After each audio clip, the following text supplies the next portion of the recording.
Yung parang may good news yata sa US ngayon. About ICC. Kasi bad trip dyan si Trump eh. Oo, Ano balita niyo? Actually, hindi lang si Trump, ever since naman kay si Biden din di ba? Oo. Yung parang inano rin niya yung ICC noon. May share kasi si Kuya EB dito eh. Sabi dito is may proposed legislation na nakapunta ng Senate ng US. Sino yung mga foreigner na tumutulong daw sa ICC na mag-attempt, investigate, detain, prosecute a US citizen or citizen of an allied country. Ano pala tayo? So kapag i-investigate nila sa PRD, ano tayo ng US? Allied ba tayo? Di ba? So isa-sanction nila kung sino mga foreigner na mag-a-attempt na parang blanket authority na siya, di ba? Masasali si PRD dito. May protection na tayo sa US. True. So, kaya nga yung ICC, wala yan. Ginagamit-gamit lang yung Bersamin para manggulo, para lituhin. Manakot. Wala talagang Manakot mararating yung ICC nila dyan. Diyos ko. Ano lang yung ginagamit lang nila yan para kunwari, they control the narrative. Na kunwari meron silang power.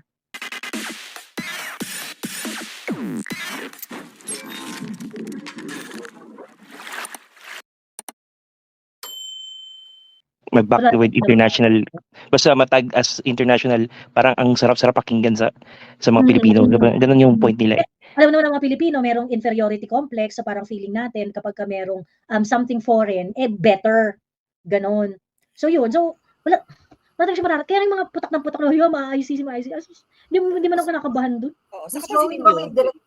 Di ba may direktiba si Trump na bago na parang to put on hold yung pagtulong sa ibang Oo. Tapos, how will it affect us? Like, meron ba tayong dyan? Oo, yung mga USAID.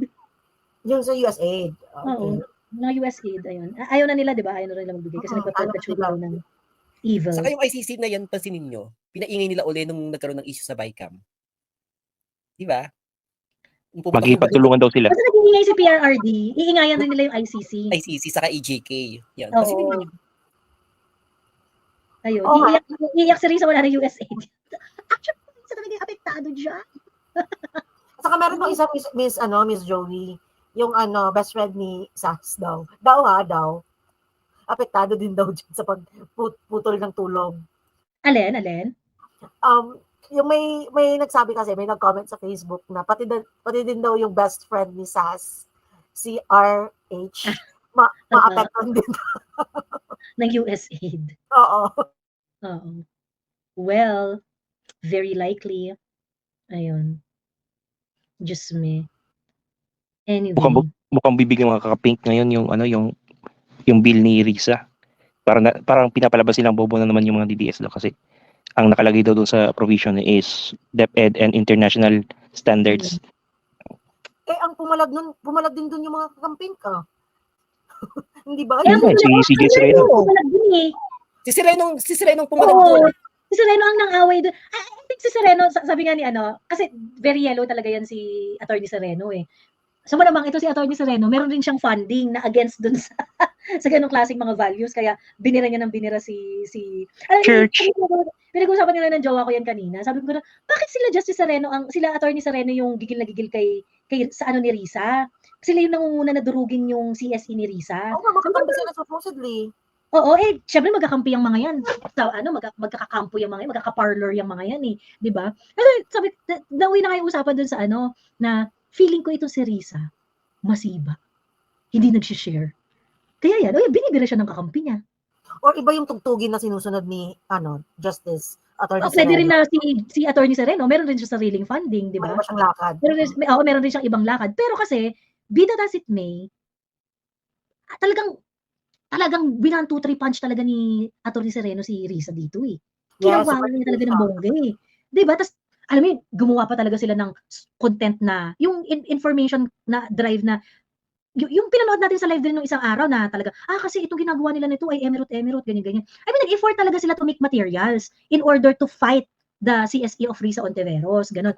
Ngayon, si Risa, Miss Joey, kitang-kita mo sa mukha niya yung she was not pleased with Attorney Justice Sereno. She was not pleased kasi lawakan daw naman yung pag-isip or something.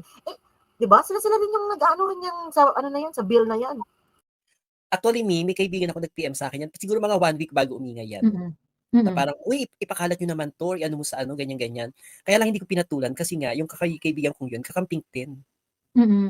Ano, Basta ibinigay yun. niya sa'yo yung material ni Justice Sereno, ni Attorney Sereno? Yung parang reading materials, piniem sa akin. Oo, Pero hindi ko siya oo. pinatulan kasi alam kong kakamping din siya eh. So, Oo, wag oo. na baka mapaso pa ako. Oo. Yeah. Si Mami Laika, nung una rin, may nagbigay na sa akin no na ano, medyo matagal na, may nagbigay na nung link na parang, uy, ito, alam mo ba yung Project Dalisay, ganyan-ganyan. Kaya ako nag-react, kasi nag-react na rin si Risa. Tapos galit na galit siya. Kasi nung una parang, okay, merong material sila Attorney Sereno, tapos binibira nila si Risa, binibira nila yung CSE, ganyan-ganyan. In effect, kasi talaga si Risa talagang tatamaan doon, ganon. Binibira ng bonggang-bongga, ganyan-ganyan. Nagsalita na si Risa, fake news kayo, ganyan-ganyan. Talagang, inano niya talagang dinikdik niya. Tapos yung mga tauhan ni Risa, galit na rin kay Sereno na sinasabi, fake news, ma'am, fake news po kayo, ganyan-ganyan.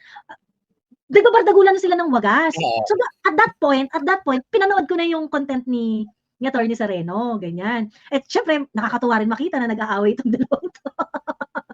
Ganon. Pagkatapos, natatain na rin sa pag-explain to si Risa Ontiveros. Ngayon, ang problema kasi, kakagat talaga yung concerns ni Attorney Sereno. Unang-una, while speculative naman talaga yung concerns ni Attorney Sereno. At sinabi rin naman niya yun na, well, sa akin kasi ang role ko lang dito mag-warning. Sabihin na natin na wala yan doon sa bill mo, pero I have to warn the people, ganyan-ganyan. Yun yung sabi ni Attorney Sereno, ganyan-ganyan. Kakagat talaga yung mga ganong explanation ni Attorney Sereno. Kasi nga, itong si Risa, woke to di ba, siya rin yung nagpo-promote ng gender ideology. Anong interpretation niya sa gender ideology?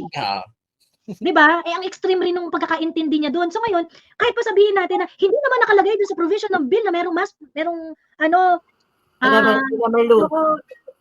pag-alog-alog ng kinembot, may pag-alog-alog ng itlog. Hindi na naman sinabi doon sa wala naman sinabi doon sa bill na gano'n, ganyan. Oo, wala. Alam namin wala. Kaso ang problema, yung understanding mo. Kasi pag ikaw ang nakikipaglaban para sa mga ganitong bagay, kaduda-duda talaga. Kasi nga, meron kang delusion doon sa gender ideology. So malay ba namin kung ano yung ipapa-implement mo dyan? Malay ba namin kung ano kahihinatnan yan? Nung sumusoji bill ka nga, di ba? Ang sabi mo kay Aura, unarmed woman. Oo, unarmed woman. Mega tanggol ka pa sa pang-aapi kay Aura bilang unarmed woman. Yung pala gusto lang makakita ng talonggas board. Diba? I mean, laban na laban ka sa pagkababae ni Aura na you forgot all your reasons just to advance yung pagiging pagkababae ni Aura. Pagkatapos yung pala, tanggol na tanggol ka, gusto lang pala makakita ng talonggas board. Ng bugbog, para makakita ng talonggas board. Alam mo, si Risa, sa totoo lang, trying hard na maging advocate ng sangkabaklaan. Risa, hindi ka gusto ng mga bakla. Pag yung mga normal na bakla, hindi katulad mo yung iisipin namin na mother. Pwede pa si Lenny, pero ikaw hindi. True. Ayun. Kaya yung talaga, sunog talaga si Risa kay Sereno, kay Attorney Sereno. Kasi nga, parang, ang problema kasi dito, Risa, yung the mere fact na ginamit mong basis international standard, subject yun sa interpretation mo Yung international standard. Yung pagkakaintindi ko sa sinabi niyang ganyan, Miss Joey, is, international standard, pero meron daw tayong, as Filipinos, parang meron tayong values. So, parang i-cherry pick lang, parang i-customize, kumbaga. Parang nalito rin ako sa gusto niya mangyari. Bakit hindi niya sinabi na international standard with utmost priority to local values, religion, kineme, ganyan. Ba't niya sinabi doon sa bill niya? Diba? Ang problema, she conveniently left that out, yung cultural aspect ng pagtuturo and at that point, doon tumatama ng gusto si Attorney Sereno na, sinabi mo lang DepEd at international standard, sige, paano mo i-interpret yan? Kakaloka? Ang cherry pick yun nga yung problem doon, hindi natin alam kung anong cherry yung ipipick mo. Diba? Alam ko yung nasa utak niya, nung nakita ka namin nag-cherry pick, bakla, hindi namin gusto. Kasi nung nag-cherry pick ka doon sa pag-forward mo ng gender ideology, pinakita mo sa lahat ng tao na ikaw ay magtatanggol ng isang bortang bakla at tatawaging unarmed woman. Nagkatapos gusto lang pala makakita ng talonggas board. Diba? Nakakaloka pag napasa yung bill na yan, pag uwi ng anak mong elementary. Oy, anak, ano pinag-aralan nyo? Ito pinag-aralan namin ngayon kung paano mag-masturbate. Mag-M. Kung paano mag-M. Ayun. Baka ma-takedown na naman ang live mo, Miss Joey, dahil topic na naman si antivirus. Ay, I'm pretty sure. Oo. Ayun. I've never been gorgored as much unless si Risa. Kung sakaling mag-gurgurs, sabihin ko lang, Risa, assure ako na ang sa kabaklaan, hindi ka nila feel maging mother. So, huwag ka mag-advocate na para sa mga bakla kasi hindi ka namin type. Wala kang quality para ma-type pa ng mga bading. At sila Grabe kahit na. sabihin ko, may mga ibang bading na talagang, kahit ako nakikita ko yung pagiging motherhood ni Lenny sa mga bading, pero ikaw, Risa, hindi. Tingin namin sa iyo, bakla itusera din. Sabi ni Jinyu, siya nga, international standard ay universally corrupted. Disemboweled yung traditional standard na nag-identify sa Filipino. Fishy. Correct. Kaya nga, dapat, kunwari sinabi niya na, ang determine ng CSE ay, ibabase ito sa, ng DepEd at saka yung DepEd at saka international standard yung magiging basihan kung paano ituturo itong mga ganitong bagay. Kung nilagay mo doon na, subject to the parang, with consideration to the cultural, kinembular, eneme, ganun. Yung antimano, nilimit mo na yung international standard na ang acceptable lang dyan sa international standard ay insofar as acceptable yon dun sa local practices, culture, eneme, ganon. Hindi. Inopen mo ang possibility. Pagkatapos, ang hindi natin alam dyan, paano kung kunin mo ganitong standard? I mean, anong habol namin sa'yo? Wala ka namang limitation na nilagay. 'Di ba? Ayun. At saka, Miss Joey, yung woke na ideology, if it's an ideology, parang unti-unti na binabasag ni Trump eh. Hindi ba? May policy na nga siya. Na yung first order of business na yung policy, yung sa pronouns ba yon, Miss Joey? Tapos yung ano nila sa US, parang, ewan ko ba kay Madam Risa? Even Madam Leonor Briones, nagsabi, matagal na yan, hindi nila ipinatupad sa DepEd, napakabalahura, sabi ni Rowena Nardo. Ayun. Nag-effort pa siya ng magsalita ng salamat kaayo. Like, para sa aming mga Bisaya, parang masyado kang trying hard na maging Bisaya just to... Tapos yun pala, international standard yung gusto mong ipatupad dito. Ayun, salamat kaayo ka, hindi ko magets yung context, di ba? Kung paano sinasabi. Na-educate ako din sa post ni Kuyang Ibi, kung paano mo gagamitin yung salamat kaayo. Parang kasi may yan, Miss Joey, parang yung taus-puso mong, parang taus-puso mong binibigay yung pasasalamat mo na parang kulang na lang utang na loob, yung parang gano'n. May siya. Tapos sabihin, salamat kaayo, Mr. Chair. Ano ba, nakakairita ka? Tigilan mo yun. Well, talaga, dito yung sobrang, yung cringe nga daw sa mga Bisaya, no, Bangag? Oo nga. Cringy, masyadong cringy. Parang... Miss Joey kaayo. Cringy kaayo. Cringy kaayo, Jude.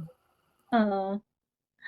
Salamat kaayo, salamat ng sobra, sabi ni Ignis Frostmore. Ano nga, na-educate nga ako dyan sa post ni Kuyang Ibi, kasi sabi niya gano'n, ganito yan. Yung pagkakunwa, ano nga yung isang way ng pagsasabi? Salamat sa inyong tanan? Salamat sa inyo, salamat sa imo. Salamat sa inyo. Hindi parang simple na thanks na parang salamat. Salamat. Salamat kaayo. Parang kang pleading na parang nagmamakawa ka tapos binigyan ng candy. Salamat kaayo. Parang ang laki talaga ng tulong na binigay sa iyo para magsabi ka ng salamat kaayo. Parang not necessarily parang ano ba 'yun? Di ba? Pwede naman yan sabihin salamat. Salamat kaayo, Mr. Chair. Ano ba? True, ayun. Kaya padami pa nga lang salamat kaayo, hindi mo ma-contextualize ng maayos CSE pa kaya. Yung point. Oo. CSE pa kaya, tapos gusto mo pang ipaturo sa lahat ng bata. Sabi ni Butter Cheese Love, Joey, ano reaction mo sa new look ni Idol Rafi? Anong nangyari sa kanya? Coke bloat or tumabala? Coke bloat. Kung hindi Coke bloat, drug test! Diba? Drug test tayo, Idol! Lalo mata-take down tong vlog mo na to. Oo, visit. Ayun. Natawa ko sa press conference ni Risa, para siyang nag-makeup, nag-ayos talaga ng pero yung looks niya parang nakita yung press conference niya. Na-haggard si Risa doon sa mga banat. Na-haggard talaga siya ng bongga. Pagkatapos, maybe she didn't expect also, Miss Joey. She didn't expect it from a kakampi na parang babardagulin yung bill niya. Maybe she didn't expect it. Na parang, I think so. I think she did not expect it. Tapos, nagaganunin siya. Oo. Kaya ang tagal nilang sumagot Tapos, yung mga loyal kay Risa, talagang essay writing contest sa bad trip nila kay Attorney Sereno, na parang, Attorney Sereno naman, ano ba to? Fake news ka? Huwag ka naman nagpapakalat ng kinemular, ganyan. Kaso nga lang kasi, I'm so sorry, ako, hindi ko feel si Attorney Sereno, pero, agree ako doon sa articulation niya ng mga issues, and meron siya mga bagay na hindi inexplain doon sa material niya. But for me, knowing Risa, hindi talaga ako magtitiwala. Kasi nga, Bex, mahirap na. Alam mo naman, ikaw ay meron kakaibang interpretasyon sa mga bagay-bagay, di ba? Hindi ko pagkakatiwala na ikaw ang magpo-forward ng ganitong klaseng bill. Ganon. Ano naman wala namang problema. I think, ano naman tayo dito tayo dito parang, nag-a-agree tayo dito na to a certain extent that teenage pregnancy is a problem. So, yes. kailangan talaga yan solusyonan. Pero hindi sa pamamaraan na gusto mo, Risa. Kasi we really think that your way will bring more problem than solution. Bakit hindi yan ituro sa PTA? Akala ni Risa bibingo siya kasi talagang malapit na sikmura yung issue ng teenage pregnancy. So akala niya bibingo siya, hindi niya inakalang ang haharap sa kanya ingkok. Binenga siya. Kaya gigilan lola mo. Akala niya ga-admit na siya para sa dating election. Oo, Mamilay, meron pang isang nag-post, parang nagtrabaho raw siya kay Attorney Sereno for quite some time, ganyan. Kaso talagang hardcore supporter siya ni Risa Ontiveros. So yung comment niya parang, ma'am naman, huwag naman kayong fake news. Wala naman ganun sa provision ng bill. Parang, hindi nyo gets yung distrust ng mga tao kay Risa.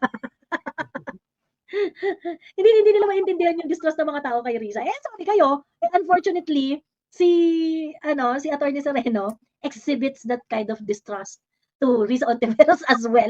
So, balaki siya magbardagulan kayo ng bonggang-bongga. Pero alam mo, Mi, kasi merong something si Risa. Alam mo, sa akin na parang babaeng tambi.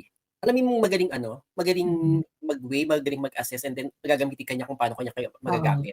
Di ba ng election kaya siya nanalo?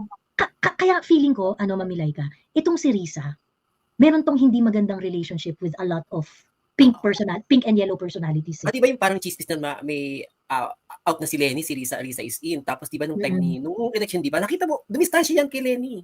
Kila Kiko, dumistansya siya.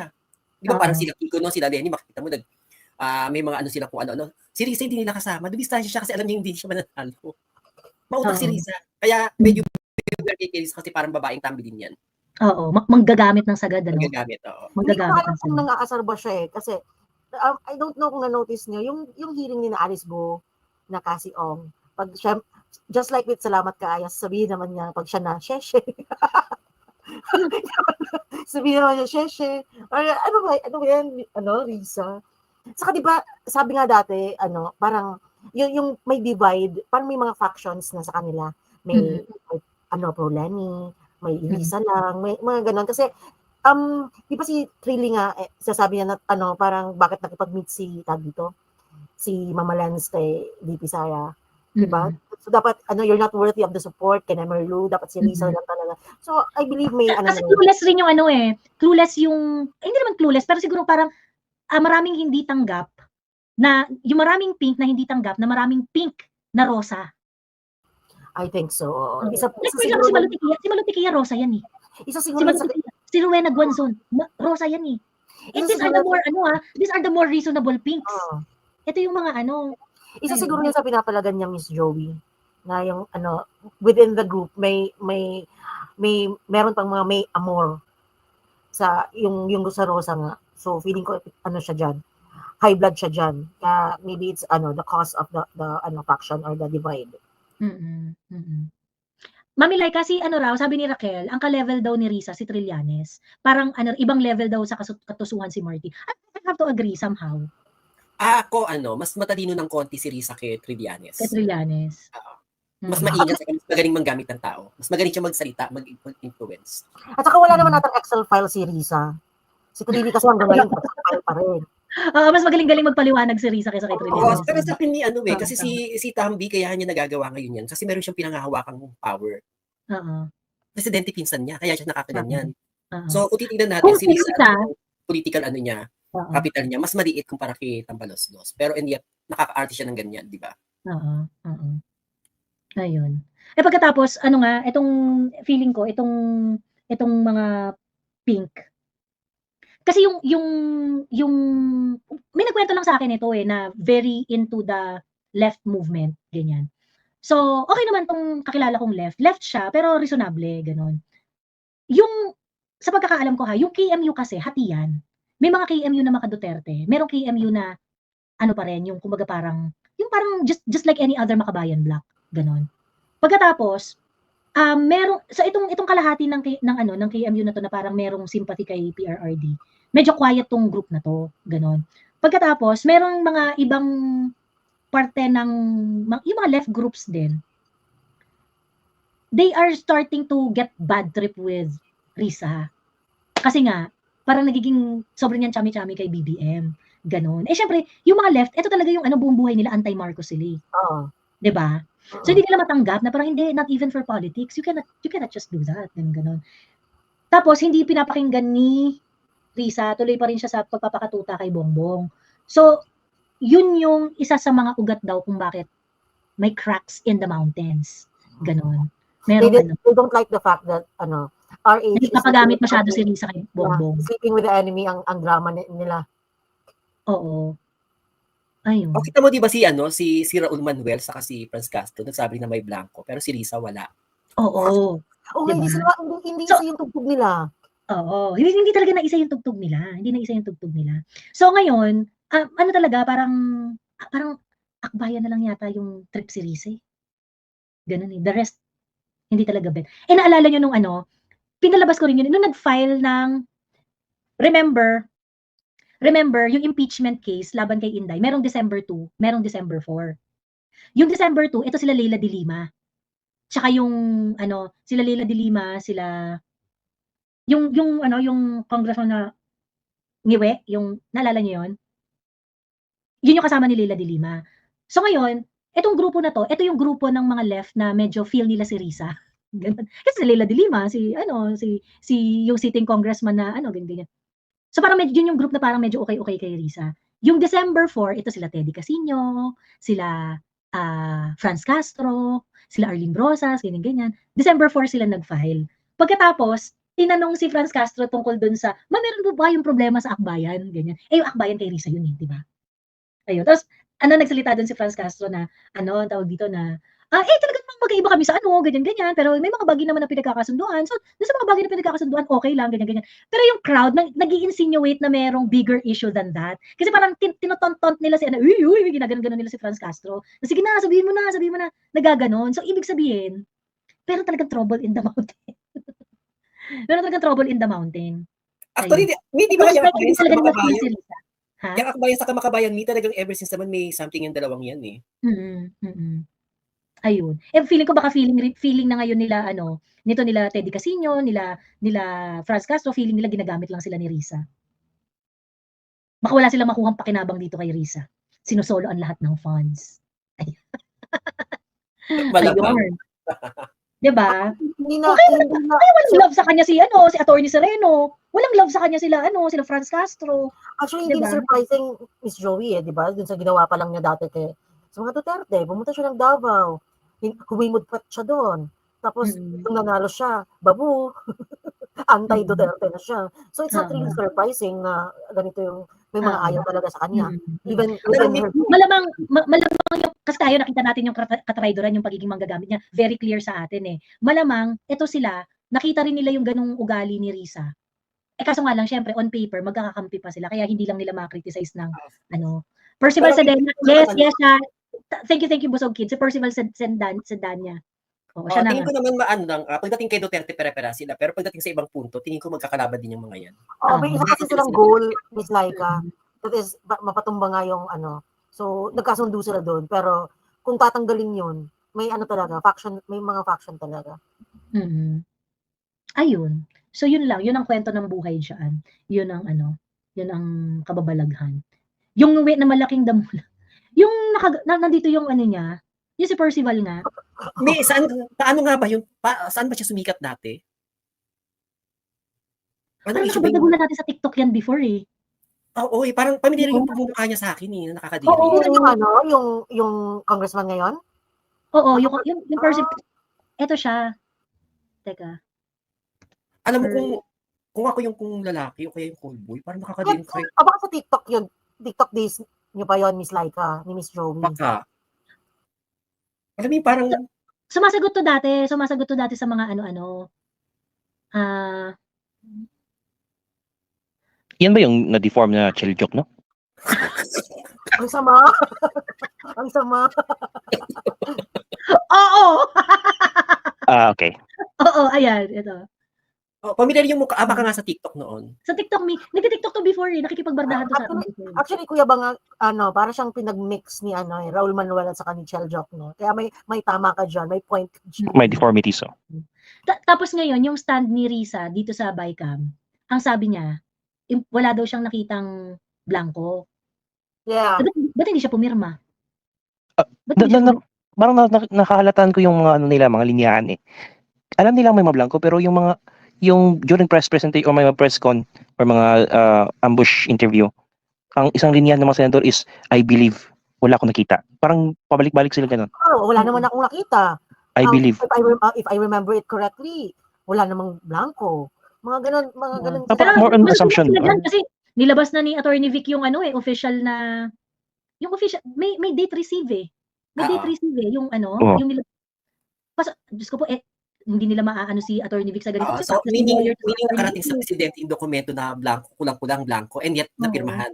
Naging So, ito yung pinakita ni Attorney Vic, pinost niya sa Kaya nga yung Bicam issue na yan, it's going to be a matter of receive. House of Representative, Bicam. Receive December 11.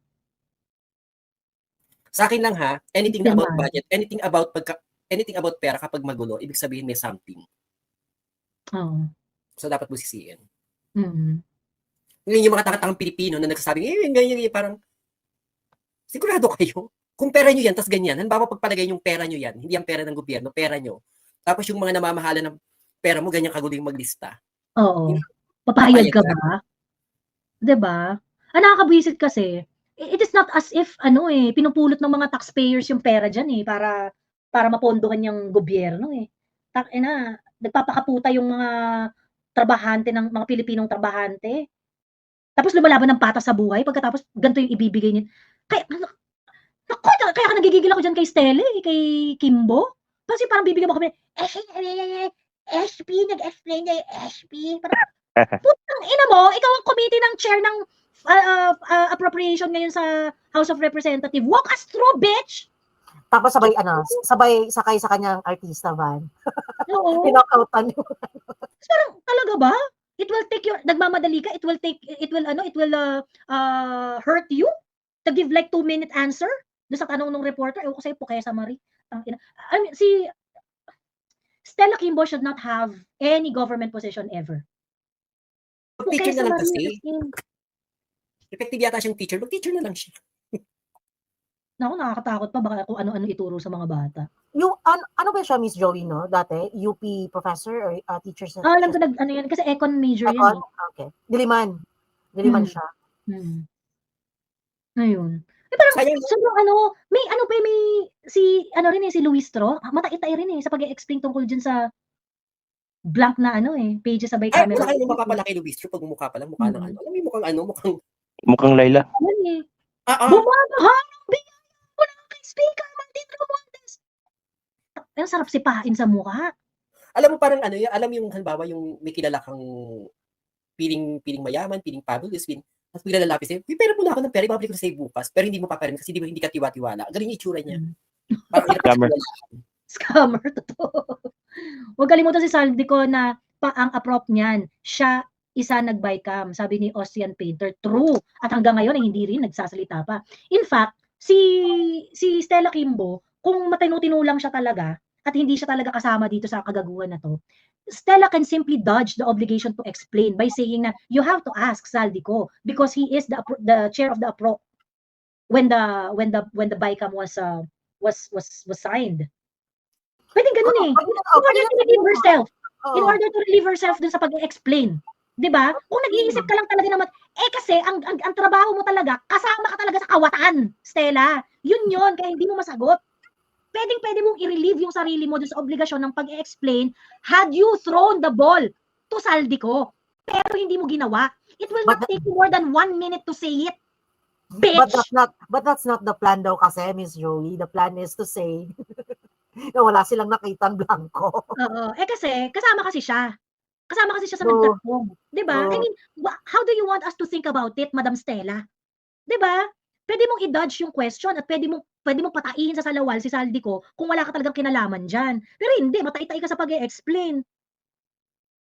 Ayaw mo mag-explain, ayaw mo magsalita, ayaw mo ring magturo. O kanino kami kukuha ng sagot, putang ina mo ka? Nag-aantay ako ng isang journalist na magtatanong kay Luis Tro. Kasi ang banat niya kay Inday noon is public office, public trust eh. So dapat may journalist talaga dapat magtanong sa kanya. Ma'am, May you said ano, before. may ano na yan, teka. May May nagtanong sa nagtanong na? kanya. May nagtanong na. Okay, sige. May nagtanong na, teka. Pinost na yun ni Truth Stream eh. Wait ha.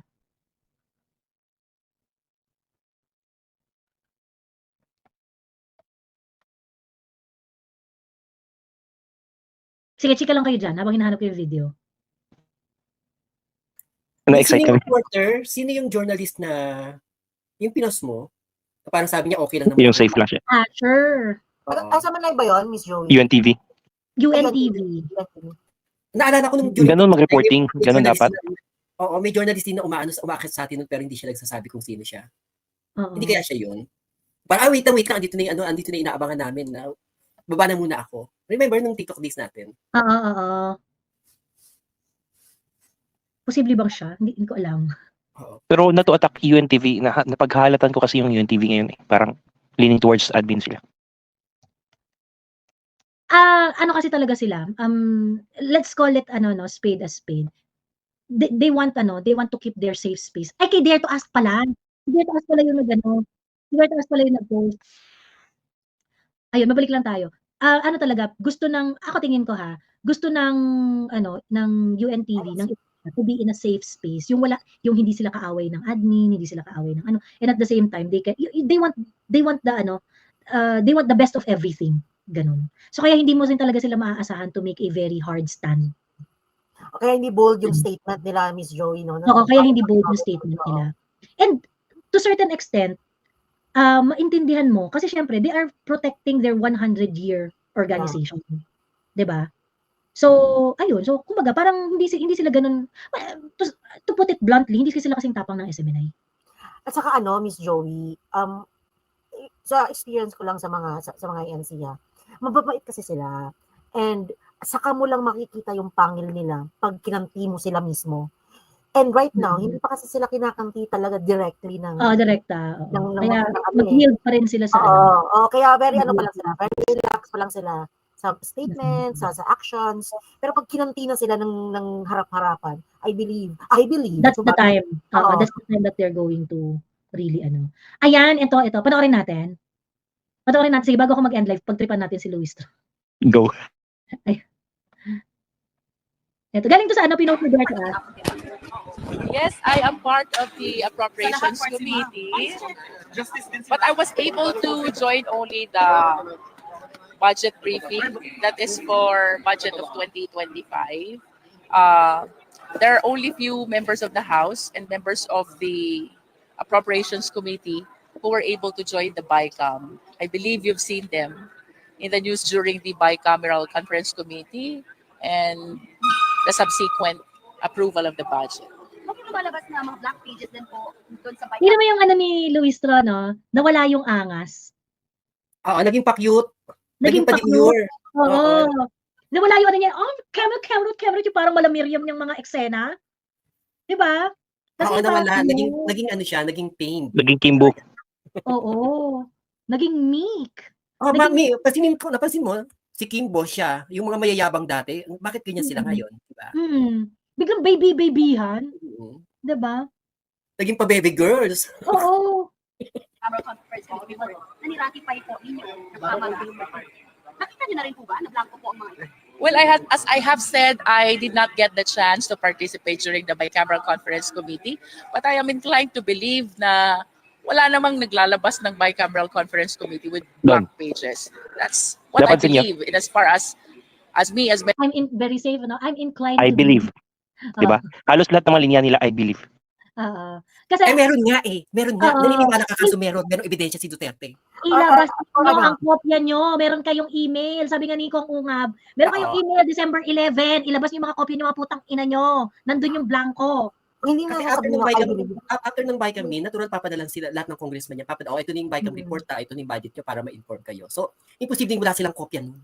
May, parang nga may template sila sa sa pagsagot. I believe, if I remember it correctly, yung mga ganon. Ganon. Ano lang, si Baby Boy Tambi Ortega lang yung pinakatanga sa kanila, bobo sumagot eh. Ay hindi, may blanco talaga, pero kasi para yun sa budget ni Sarah. Hindi nakinig ng briefing si tanga. Alam mo, Mi, pag nakikita ko yun, parang, ito ba talaga yung binabayaran ng tax ng bayan? Ba't ang bobo naman? Parang nakakahanga ng utak yung sinabi niya. Hindi ko na kumaawa kung mainis ako sa kanya. Ni Congressman Ortega. Yung mataba, di ba? Yung chubby-chubby. Sana yung binangkuhan nila yung VP o VP para makita yung Ang tanga niya kasi parang mas may sense pa yung binangkuhan nila yung OVP. Ayun. Isa lang siguro PR coach nila, sabi ni Jerp. Oo. Isa lang ang PR coach nila, tsaka isa lang yung gumagawa ng script nila. Ang chismis sa kaparangan, yung law firm ni Martin, yun yung gumagawa ng script sa Quadcom. So meron daw yung team of lawyers na gumagawa ng script.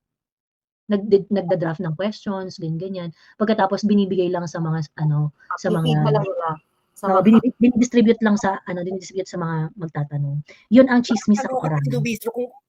Parang hindi siya yung pinapanood natin ngayon ni. Parang di na naging virgin na po. Virgin ka, te? Oo. Virgin na. Virgin ka? True. Ayun. Lawyer ba to? Member of the Congressman Luis Ro. Lawyer ba? Lawyer yan.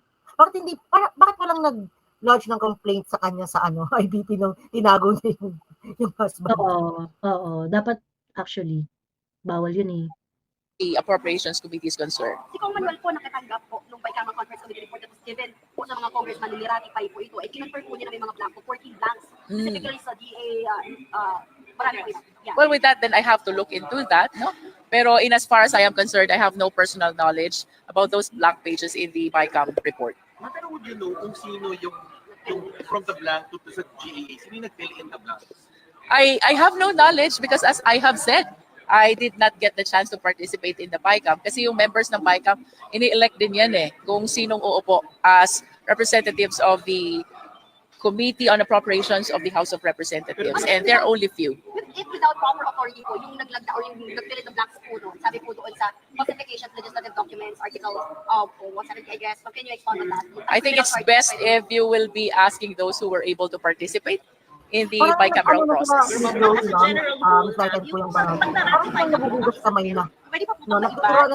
Niraratrat siya ng media. Niraratrat siya ng media. Galing ng mga media ngayon. Oo. From the enrolled copy of bill. I have no knowledge really about that particular bike. Why, paulit-ulit ang sagot mo. Contempt ka na. Oo. Hindi ba pwede? Parang wala ako doon. Hindi ko alam yun. Hindi ako part ng BICAM. Report, no? So I think it is more prudent to ask those people, members of the House, who were able to participate. Pero ma'am, as the lawyer po, yung constitutionality ng General Appropriations Act, dahil namin mga lupas na blank part na signed na sa BICAM, would it affect the Well, generally speaking, all public documents, I believe, should be filled in bago ito maging isang official paper ng any institution. That is as a general rule. Ma'am, may statement si BM and Ortega, sinasabi niya, Very good yan. Lahat sila nag-a-agree na mali yun. Na mali na merong blanco. Kaya nga, sabi ko sa inyo, ilabas ang dokumento. This has become an issue of evidence. Oo, ilabas na yung na-receive nilang email, yung report na papunta. Kasi makakatanggap ka nun kapag tapos na yung BICAM report. Oo, di mo tinignan yung email mo? Diba? Yung natanggap ni Raul, natanggap ni Franz Castro, natanggap ni Bato, natanggap ni Ungab. Ilabas sila. Totoo. News on budget intended to push for restoration of VP's confidential funds. Do you agree? I cannot comment on that, no? Who's that member? Si Deputy Majority Leader Paolo Ortega of La Union on Thursday denounced former President Rodrigo Duterte for spreading false claims about the 2025 national budget, calling it a calculated move to push for the reinstatement of Vice President Sara Duterte's controversial confidential funds through a reenacted budget. Because it is really inconceivable kasi na magkakaroon ng blank pages ang isang BICAM report. That is as a general rule, no?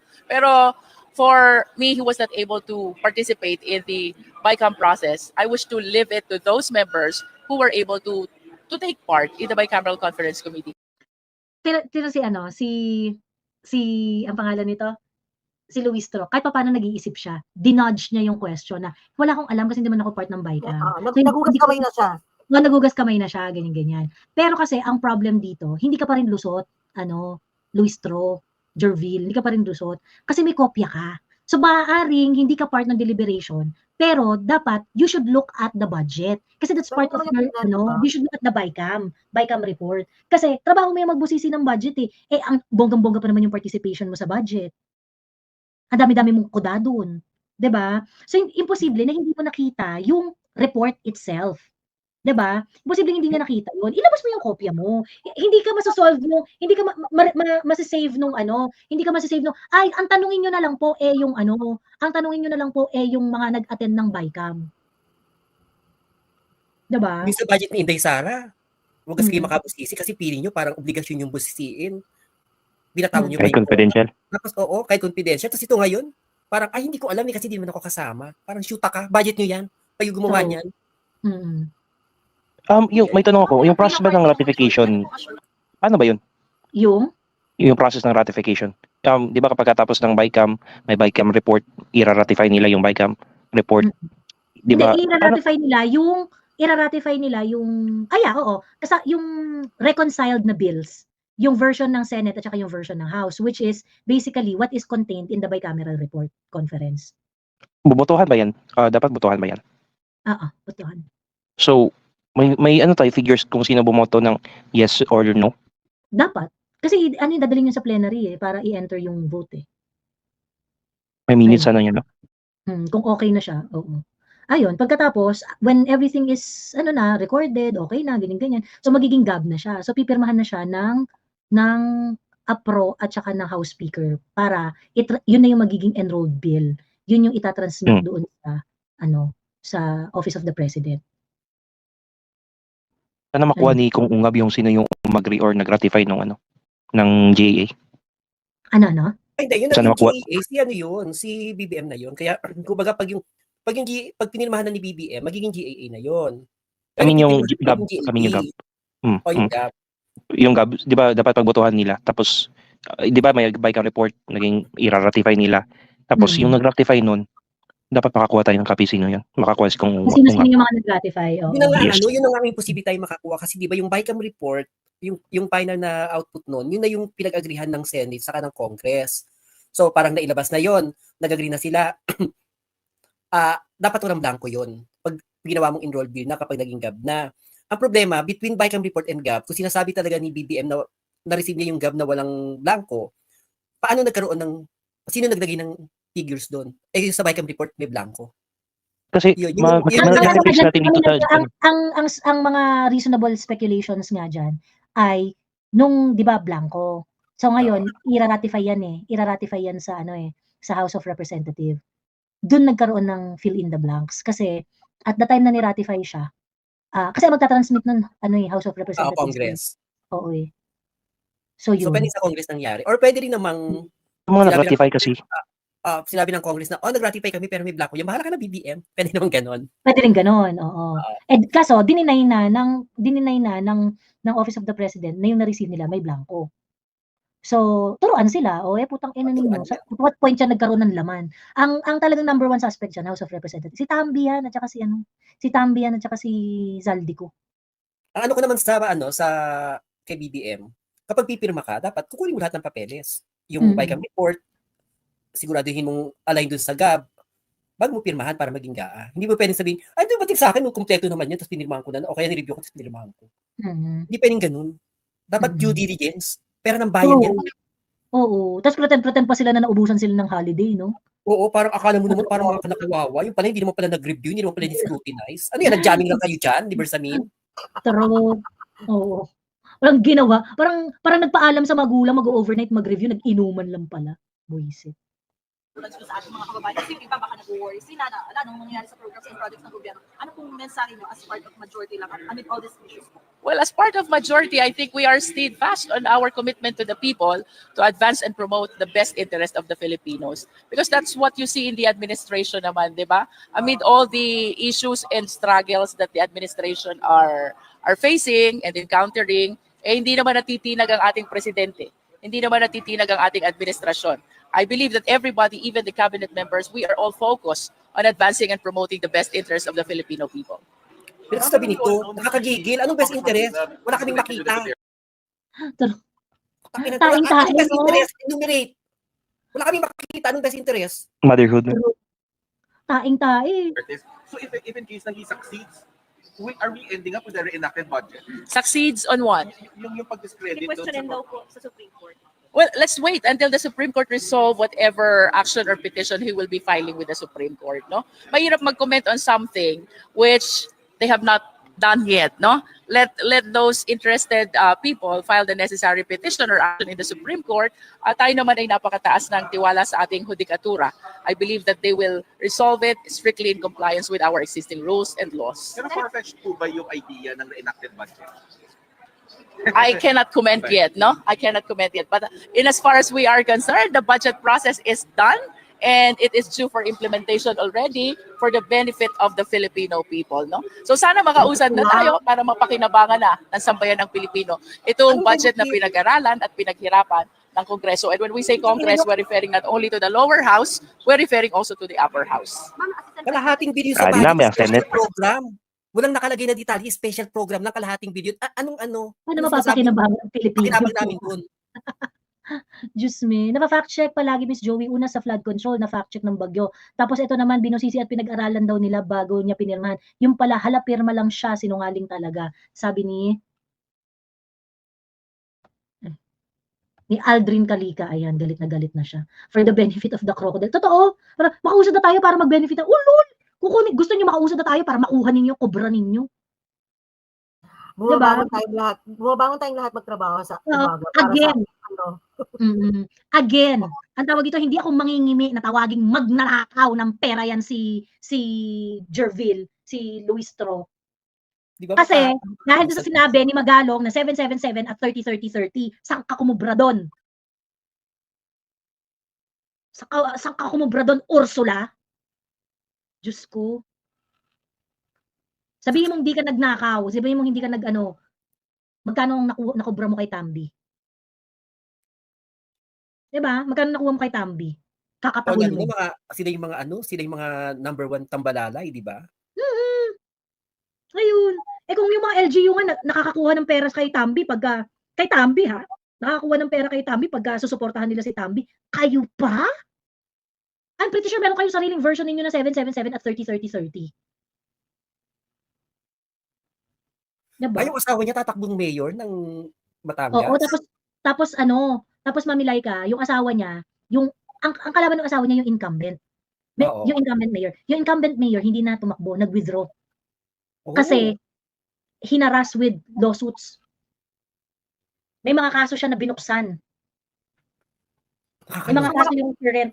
So ngayon yung asawa ni Jervil, walang kalaban sa Mabini, Batangas. So, wala nang kaso yung asawa ni Congresswoman Luis Tro? Di ba may kaso yon supposed to be? Wala, na-dismiss na nga di ba? Ang may kaso, yung incumbent, kinasuhan. Napanood ko yung nasa flag ceremony siya, tapos ina-explain niya kung bakit hindi na siya tatakbo, kung bakit siya nag-withdraw, ganyan. So apparently, maraming kaso niya ang binuhay. So napilitan na siyang mag-withdraw para sa ikatatahimik daw ng Mabini. Kasi kung incumbent ka, posibleng umurong ka eh. Di ba, laging may edge yung kung sino nakaupo na tatakbo. Oo, meron kang inherent advantage eh, di ba? So, ibig sabihin, grabe. Kaya naman nagmamadali yung Comelec na mag-ano. Ayun. Tama yan, Miss Joey, Mabini, Batangas ako. Ayun. Nag-explain yung incumbent mayor ng Mabini sa flag ceremony. Pasensya na, hindi na po ako tatakbo, mag-withdraw na po. So, kayo yung na-print na balota dyan sa Mabini, Batangas. Asawa lang ni Jervil yung kandidato. Nakakaloka ngayon, nung ultimo yung mga kriminal, pinapa-uwi para lang magsistigo. Ano ba nangyayari sa atin? Hindi na sila nahiya, Miss Joey, no? Miss Laika. Wala na. Hindi talaga. Wala na talaga. Sabi nga ni Bersamin, hindi daw mananalo sa Supreme Court kasi kailangan daw sweldohan ang mga crocodiles. Alam mo, feeling ko, kaya malakas ang loob nila na hindi mananalo. Hindi, sige, pagka hindi yan po pwede, ganyan. Kasi nga, minanantikaan din nila yung Supreme Court. dahil dinagdagan nila ng 500 million, around 500 million ang budget ng judiciary na hindi naman ni-request.